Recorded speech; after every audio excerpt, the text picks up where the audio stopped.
And again, maybe you want to repeat the questions one more time, because I talked so long. I apologize. Do you guys want to repeat it? No, I don't need it repeated. Good morning. Good morning.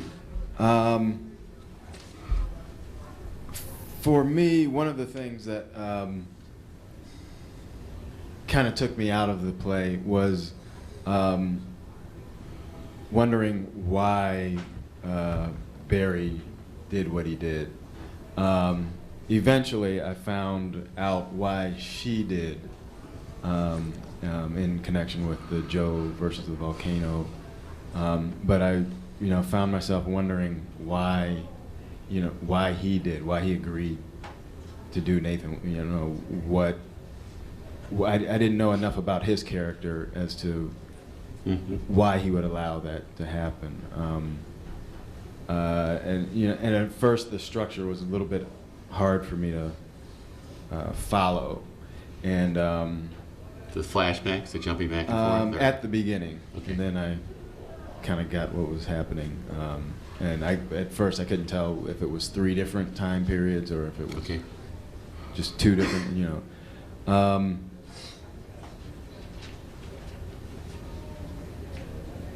And and I guess because the dog was lost, I lost why this day, why was this happening, now? Why did he come to try to resolve that?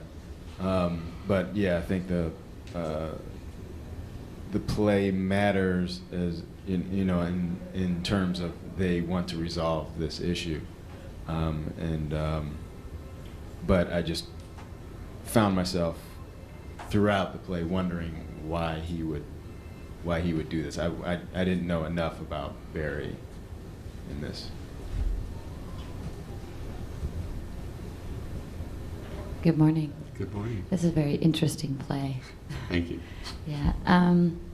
You had me curious right from the beginning, so I had all the why questions, so you had me interested. I liked the little mysteries that she started to reveal to us. I don't want to talk about that. I don't want to go back there.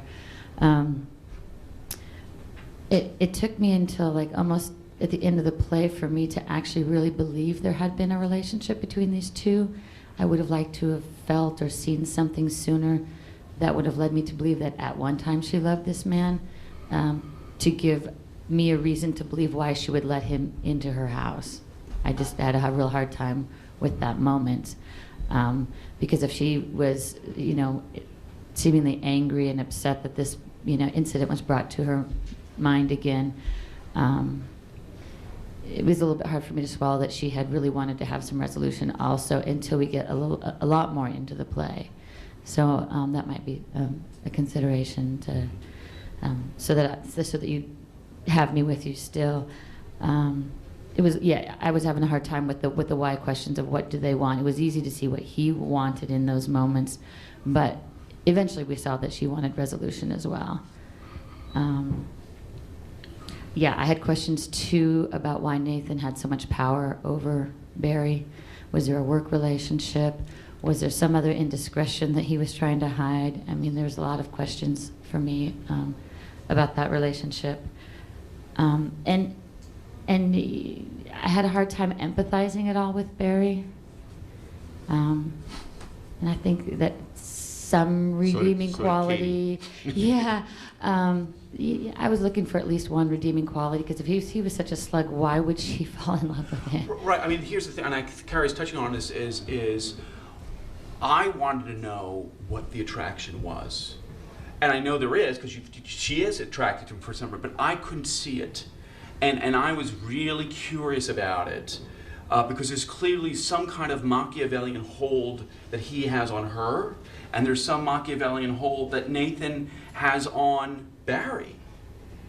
And I'm just really curious about that. So, The questions you had, though, of the things that matter, the powerful emotions, regret, huge, and forgiveness, even bigger. So those are, things that Great. work.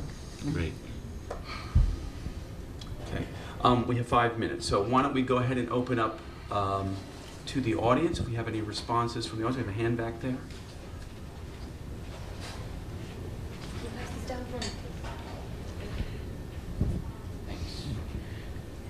I understood towards the end what the dog was representative of is that he wouldn't give up on trying to right his wrongs, I thought. But it's just one of those things that you get kind of after the play. I didn't see a lot of redeeming qualities in him either. But I think what might answer some of the questions is if you delve into, it seemed like you presented a subculture of this parties. And maybe if you expanded on that subculture, you might be able to answer why Nathan has power and why he does the things he did, because maybe he started them before they ever met. And, that's just what, at the stage in his life of where he was at and how he might not care to give over because these parties at the time were bigger than him or his relationships. One of the big things is the theatricality of it is dropping scenes left and right, and I started to worry about lighting and costumes and believability between switching back and forth. I don't know how you could do that. That's something else. And then the last thing was the Joe versus the volcano.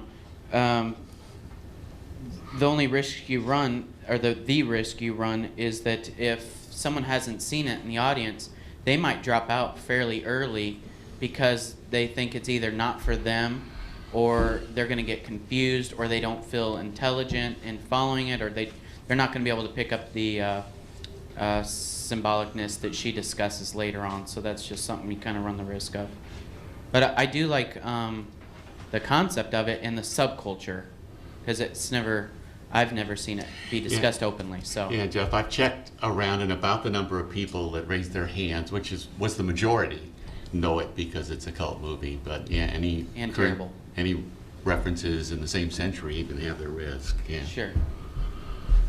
Yeah. Okay. All right, well, I don't see any other hands, so I'd like to give a round of applause to our playwright. Thank you, and our actors. Definitely actors.